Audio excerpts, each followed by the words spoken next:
So, I had shown you a number of experiments to demonstrate how a magnetic field exerts force on a charged particle or a current element. But if you have a current loop where the direction of current is changing and finally it makes a loop, or equivalently you have some material, a small magnet or a pin, there the force due to magnetic field will be calculated or will be obtained in a slightly different fashion. The first thing which I would like to mention is a magnetic field will exert force on such a system where you have either current loops or you have neutral materials in which you have atomic currents only, like paper pins or magnets. The field should be inhomogeneous. Only inhomogeneous magnetic field will produce force on such an object, and to demonstrate that I have a very nice simple experiment. So, what it is? Let me first show the parts of this experiment. We have a spring balance, and this spring balance is graduated in newtons, and this red thing that you are seeing, that is the marker. So, it reads how many newtons are here. Weight is measured in newtons in this spring balance. From this spring balance, this magnet is hanging here through a thread. So, and some reading is there, 0.1 Newton. Here is a solenoid, and the two ends of the solenoid are connected to these two screws here, and we have connected it to power, DC power, through an adapter. So, here is the adapter, and when I put this on, the power will go and there will be a current in this solenoid. So, this is the setup. This current produces a magnetic field which will be almost uniform in the central part of the solenoid, but then it will diverge from the end, and therefore, here the magnetic field will be inhomogeneous. The experiment consists of putting this magnet close to the center here on the near the axis, close to the axis, and then seeing whether what kind of force this current exerts or this magnetic field exerts on this magnet. So, we start. So, I put this thing here, and you can see that the magnet is close to the top of this solenoid where the field is diverging and therefore, is inhomogeneous, the magnitude changes, and you see the reading here, that red marker, what it reads, it is close to 0.1 Newton. So, that is the weight of the magnet and all these hangers and everything. Now, I am going to put the switch on. So, what happens? It has gone down, the marker has gone down.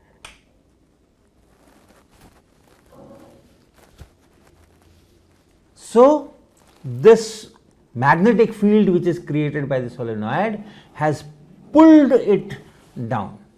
It has exerted a force in the downward direction, and that is why this whole thing went down. Now, let me change the height of this stand so that this magnet goes in the middle region. So, I am lowering this whole thing.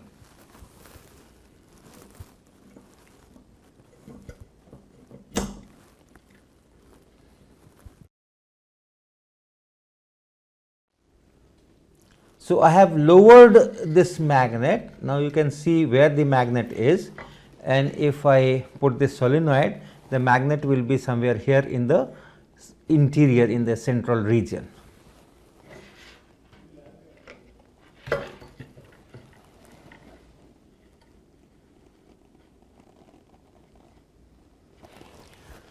Once again, you focus on this red marker and see what happens when I switch it on.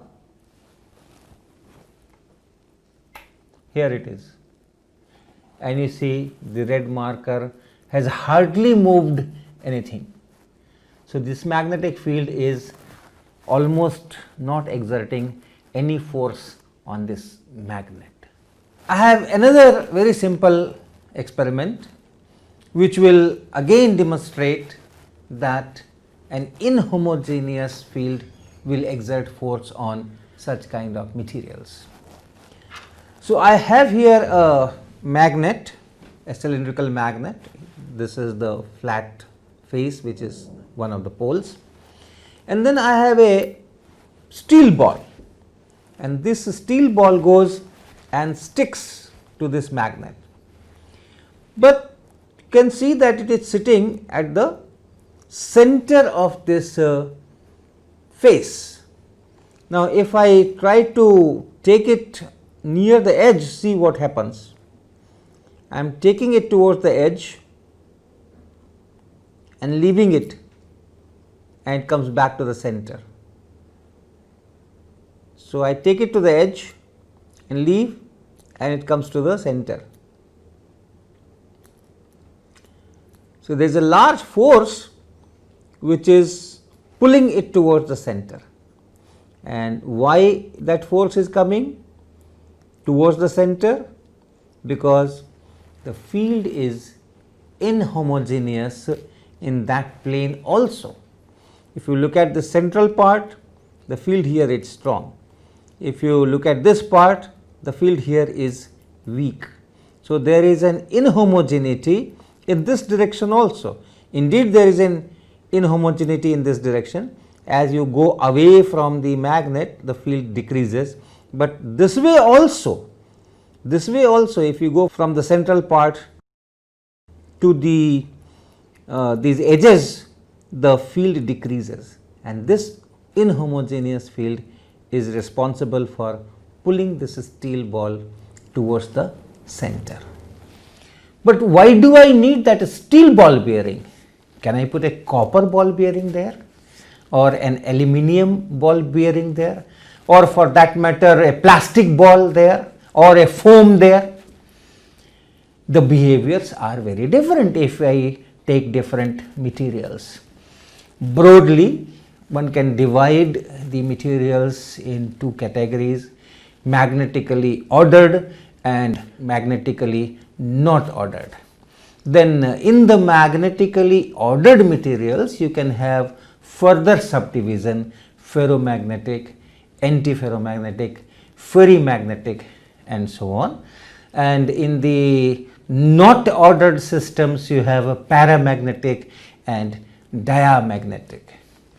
So, in general, the paramagnetic materials, they get attracted towards a stronger magnetic field, whereas the diamagnetic materials, they go away from the stronger towards the weaker magnetic field side. We have and then we have these ferromagnetic or antiferromagnetic or ferrimagnetic material, that is ordered material. It is a different category, but let us first do an experiment to see the paramagnetic and diamagnetic behavior. In this experiment, what I have is a tub, and we have water in the tub, and then we have a test tube, and in the test tube I have put a vegetable oil, the oil that we use in kitchen, and this is just a thermocol to make it float in water. So, if I put it here in the water, it just floats with test tube remaining vertical. Then I have this magnet. In fact, 1, 2, 3, 4, 5, 6 magnets, but this whole thing will behave as a magnet, and this is just a handle to hold these magnets. Now I will bring this magnet close to this vegetable oil and see whether this vegetable oil gets attracted towards the magnet or it goes away.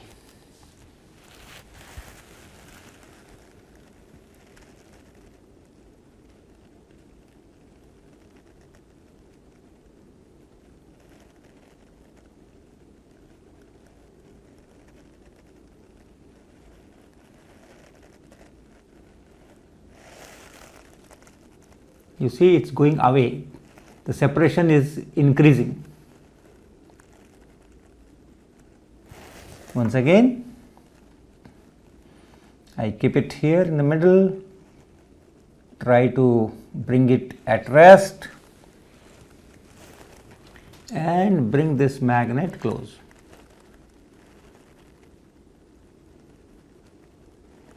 And see, the distance is increasing, it is going away. Is going away. From the other side,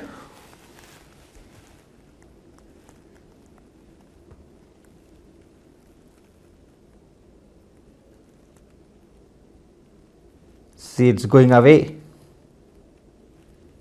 the separation is increasing, it is going towards right as seen by me, and if I bring it from this side,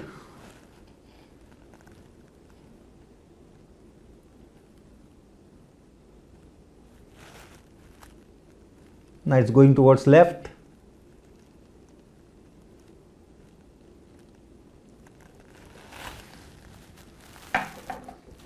So, the vegetable oil gets repelled by a magnet. It goes away from the magnet. It goes from the stronger magnetic field side to the weaker magnetic field side. Such materials are called diamagnetic materials. This particular vegetable oil, whatever brand it is diamagnetic. Not necessarily all vegetable oils will be diamagnetic, but it is. Copper is diamagnetic, water is diamagnetic, and diamagnetic materials are materials made of molecules or atoms, the basic entity which does not have a permanent magnetic dipole moment. Each electron has a dipole moment because of its spin angular momentum, because of its orbital angular momentum, and then an atom or a molecule has so many electrons. So, all these magnetic dipole moments of all the electrons, they add up to give magnetic moment of that atom or molecule. If that vector sum happens to be 0, the material made of such molecules or such atoms will become diamagnetic and it will be repelled by the magnets. Paramagnetic materials are made of molecules or atoms which themselves have a permanent dipole moment. So, the total magnetic moment of all the electrons taken together, vector sum, that is not 0. So, such materials are paramagnetic materials and they are attracted by the magnet. They go from weaker field side to the stronger field side. I am still not talking of ferromagnetic materials like iron or nickel or varieties of alloys which are ferromagnetic alloys which are strongly attracted by the magnet. That is another category. I will show the behavior of a paramagnetic material in this same setup.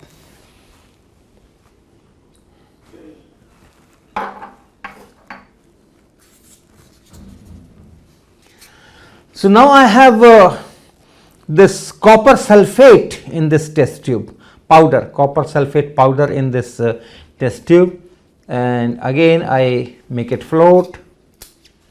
Okay. So, this copper sulphate is in the test tube which is floating in water, and once again I can bring this magnet and see the effect.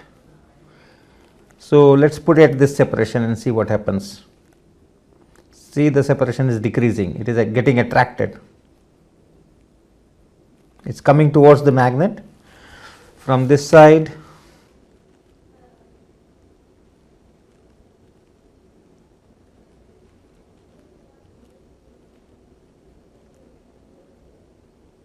It is coming towards the magnet. It is coming towards the magnet.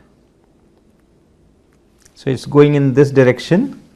If I bring the magnet from this side, that velocity will be checked and it will reverse its direction and will come towards the magnet. Let us see.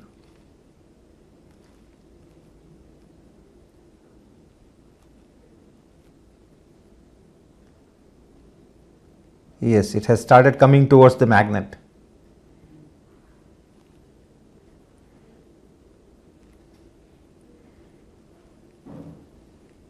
So, the copper sulfate and many such substances are paramagnetic in character. They have their atoms or molecules have permanent dipole moment, and from such materials you can also have ferromagnetic materials or magnetically ordered materials in which there are permanent dipole moments, and they interact with each other in such a way that neighboring dipole moments try to align with each other or try to just be opposite to each other and so on, and this ordering goes for a much longer distance. Then you get domains, and from that you get all kinds of ferromagnetism, antiferromagnetism, etc. Now, in ferromagnetic material what happens? In such a material, the individual dipole moments of atoms and molecules, which are non-zero, they interact with each other in such a way that they align themselves parallel to each other. So, each molecule will try to align the neighboring molecule in its own direction. So, if you have two dipole moments close by, then they will become parallel to each other, and the third one becomes parallel to this, and the fourth one becomes parallel to this, and this way you get a domain in which millions and millions of these dipole moments have the same direction. So, that becomes a domain, and from such materials you make magnets. So, this is called exchange interaction, and the competing thing is thermal motion. Thermal motion is random and it will try to randomize the dipole moments, and this exchange interaction will try to make them aligned. So, in this competition, if the temperatures are low, then this exchange interaction dominates, and if the temperature is high, then the thermal motion that dominates, and therefore, any ferromagnetic material will have a highest temperature up to which it will remain ferromagnetic. If you increase the temperature beyond that, then the thermal motion will start dominating over this exchange interaction, and this ferromagnetic domains, they will break and it will become a paramagnetic materials, and that temperature is known as Curie temperature, and the next experiment to show this Curie temperature phenomena. So, here is the experiment, and we have this heater coil made of some alloy, and this coil is connected to the power source here. This is an AC power source, and we can change the voltage using this particular knob, and here is a bar magnet, and since it is a ferromagnetic material, it strongly gets attracted towards the magnet and it just stays this way. Now, I will give it some voltage so that some current will go through this coil and it will get heated, and then you see what happens when it gains sufficiently high temperature. So, I am putting the switch on and then increasing the voltage, AC voltage.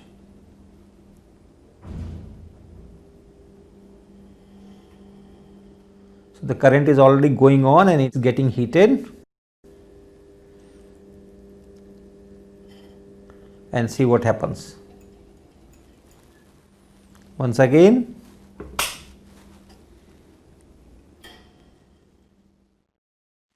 so it has cooled down and again it has become ferromagnetic and it gets stuck to the magnet. Switch it on, increase voltage so that current goes through, it gets heated,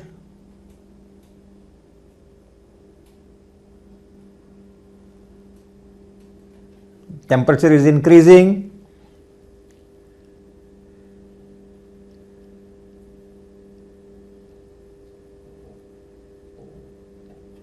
and it leaves the magnet.